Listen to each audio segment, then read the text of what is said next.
Hi world, it's Keely, and guess what? I broke my book buying ban. I lasted a couple months without buying any books because I wasn't really reading that much, but I've been reading a bunch again, and so I have been buying books again.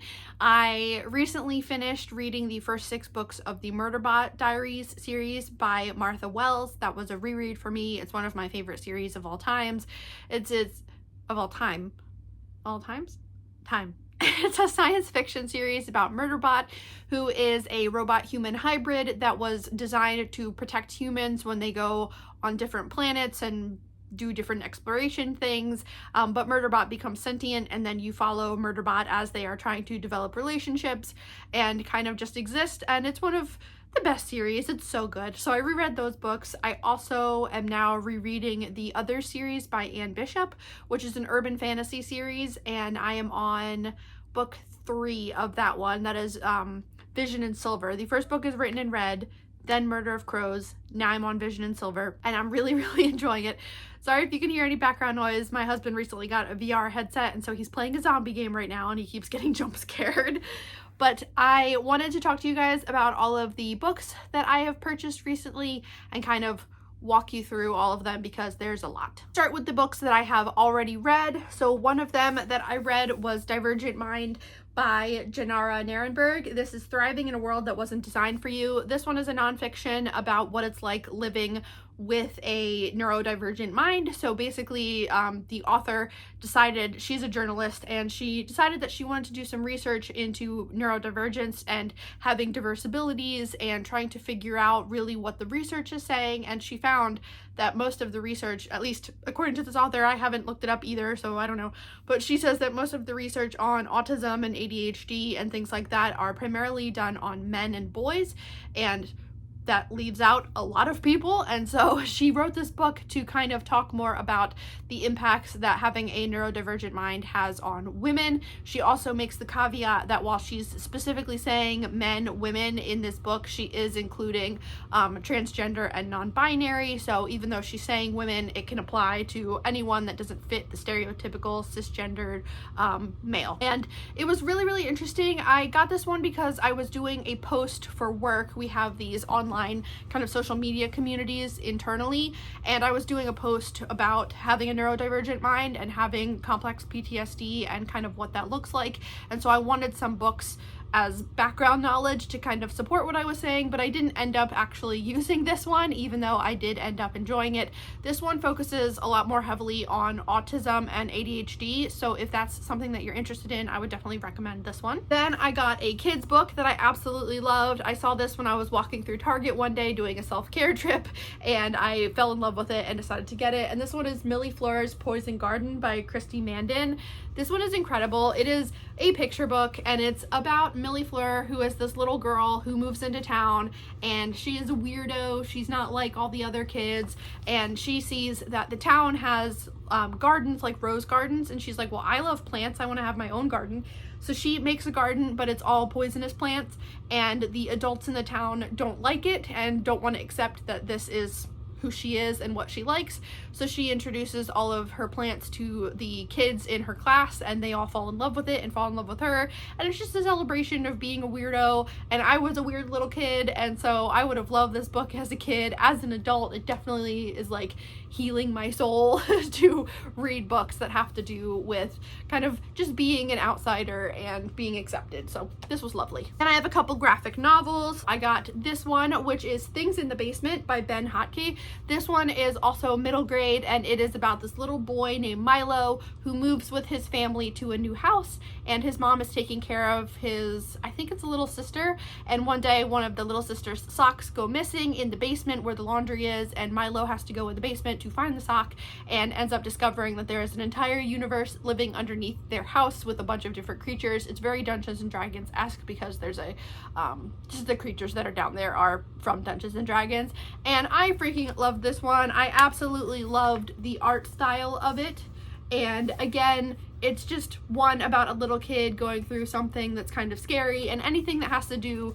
with kids books that are like creepy or scary I absolutely love, because as a kid I would have appreciated all of them.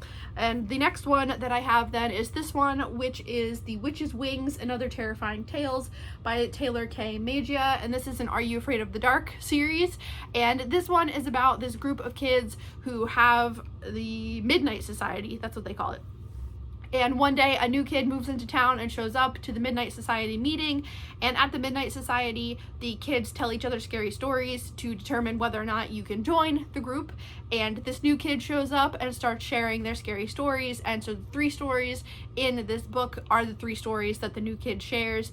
And it was super wonderful. I really enjoyed it. Again, very creepy. I really liked the art style of this one as well, so I will be getting any more that come out in this series. Then I have 2 more graphic novels that I haven't read yet, so I have to do that. This one I want to read this weekend. This one is called Dungeon Club Time to Party by Molly Knox Ostertag and Xantha Boma. This is the 2nd book in the Dungeon Club series, and I recently redid, this is my dog's bed, I recently redid my shelves just on the bottom, and I put all of my graphic novels down here, and the ones that are over there towards the bottom are all of my Dungeons & Dragons ones, so I'm excited to have the next one to include there. And this one is just about a group of kids that play Dungeons & Dragons, and I really enjoyed the first one, so I'm excited to read the second one. And continuing on with the Molly Knox Ostertag theme here, we have The Deep Dark, which is by Molly Knox Ostertag. We love her in this house. I've read a bunch of her stuff, but I need to get physical copies of all of them. This one is about Magdalena, who is about to graduate from high school. She already feels like an adult because she cares for her ailing grandmother, has a part-time job, and has a relationship with a girl who has a boyfriend. But then there's her secret, which pulls her into the basement each night, drains her of energy, and leaves her bleeding. A secret that could hurt and even kill if it ever got out, like it did once before. But then one of her childhood friends shows up back into town and kind of makes everything so much worse. And the only reason I haven't read this one is because it's huge, but every Sunday my husband and I go to the park, we get coffee, and then we go to the park and read, and so I will be taking these 2 with me to the park this weekend. Then another one that I got for that blog post that I was doing is Another Kind of Madness, A Journey Through the Stigma and Hope of Mental Illness by Stephen P. Hinshaw. I did start reading this one, but I put it down to read a different one, which I will show you in a second. This one is a nonfiction all about Stephen's relationship with his parents growing up and their experiences with mental illness, and then Stephen's own experience, and he ends up studying psychology in college, which seems like a running theme.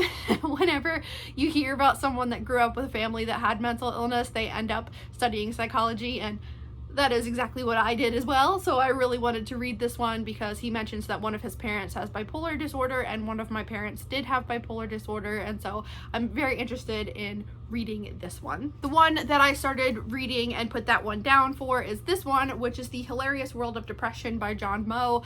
John Moe has a bunch of podcasts that I've heard really good things about, but I haven't listened to any of them yet, where he talks about mental illness. And in this book it's his memoir, and he's also talking about just his experience of having depression, and then what his relationship with other people that have depression is like, and what that looks like, kind of across the board of these kind of experiences that people have that are so different, but yet we all end up with the same type of thoughts.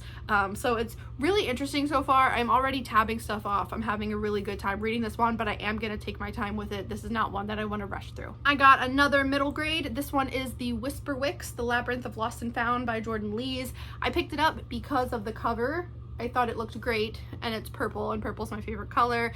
And it says, it begins with the crack in the wall. 11-year-old Benjamiah Creek believes in science, logic, and the power of reason. He definitely does not believe in magic, but he receives a mysterious doll in the mail, a doll that can transform into a bird, and now he has been introduced to Ravenwold.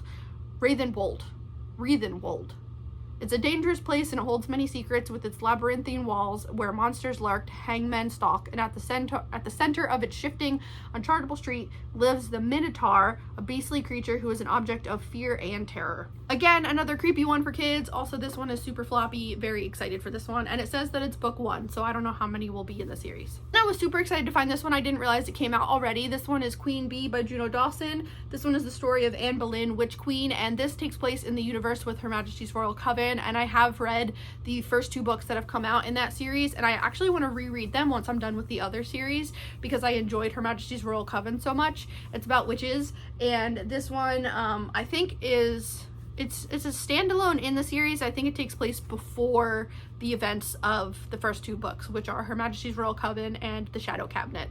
Both were amazing. Yeah, this one takes place in 1536, so very excited for this one. Then I grabbed Wolf Song by TJ Klune, and this one is a Green Creek novel. It's the first in a series. I've read 2 of TJ Klune's books, but I haven't read the 3rd one, which is Puppet something. That I think is a Pinocchio retelling, or like loosely based on Pinocchio. But this book is Lauren from Lauren in the Books book club pick, and I think for August or September, and so I wanted to grab it. Also, it has really beautiful sprayed edges. I love that these are becoming more common. Then one that I also need to start is Damnable Tales, a folk horror anthology selected by Richard Wells, and it's got a bunch of stories from M.R. James, Shirley Jackson, Thomas Hardy, Robert Louis Stevenson, and I think it's going to be a lot of fun. And I haven't heard of many of the stories that are in here, so I'm super excited to read it. The only thing is it's not floppy at all, so I'm gonna have to crack the spine on this one, but that's alright. I'm super excited to dive into this one and read a spooky story every night. And today I went to the thrift store and I got a big ass bag of books. I ended up talking to my husband when I came home, and I showed him all of my books because it's so exciting to do so. And I spent $30 on all of the books that are in this bag, and I added up how much they would be if I paid full price at Barnes & Noble, and it would have ended up being almost $200. So $30 is not bad at all. The first one I got is a box set, and I purchased it because I could picture this on a shelf like in our future house when we have a library, because of course we're going to have a library that's not just my office. And so this one is the box set of Henry David Thoreau's It's the Maine Woods, A Week on the Concord and Merrimack Rivers, and Walden. And then also this one is, I think this one is On Civil Disobedience. I think that's what this short one is, but it looked super pretty. I absolutely love this box set. I paid $8.99 for it, and the books look brand new. I think that whoever had this just had it on the shelf and never read them, so I am very excited to read them, especially Walden. Then I grabbed one that I have no idea how to pronounce, and it is the Táin. Can someone who is from Ireland or knows Irish tell me how to pronounce the Táin? It says from the Irish epic that has a longer name, translated by Thomas Kinsella.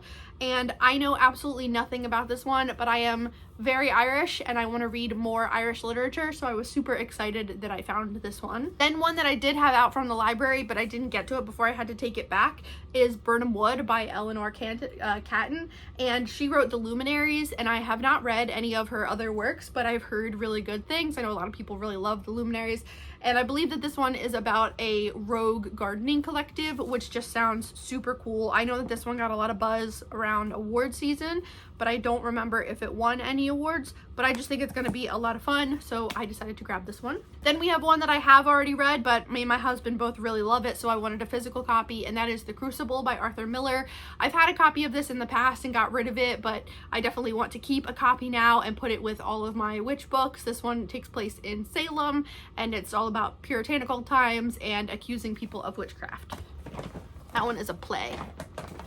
Then one I'm very excited for is this. This is The Saga of the Icelanders, with a preface by Jane Smiley. And this one I've seen at Barnes & Noble a billion times. It's got deckled edges, which I actually really like, and French flaps, which I also really like. It's a little bit beat up, but this one is typically $30 and I got it for $5.99, so I will take the fact that it's a little beat up.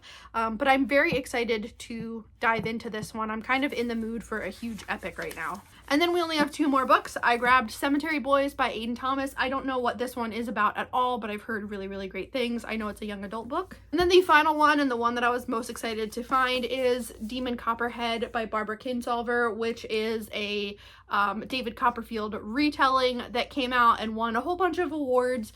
And this one I've heard is amazing. I have not read David Copperfield, but I do have it on my shelf right here next to me. I have all of Dickens' works. So I'm very excited for this one. I know it takes place in Appalachia and people really love it. So I'm excited to read it, and I imagine that I will also really enjoy it. So those are all the physical books that I have for right now to show you guys. I'm currently filming a vlog where I'm trying to read through a lot of the books that I've purchased so far this year that I haven't read through. Obviously, I have a bunch more. Will I read through all of the books I purchased so far this year before the end of the year? Absolutely not. But I'm going to try to read at least a handful more of them. If I could at least finish the ones that I got for my birthday in January, that would be ideal. But let me know if you've read any of these books and what you thought of them. And that's it. Thanks for watching. Bye.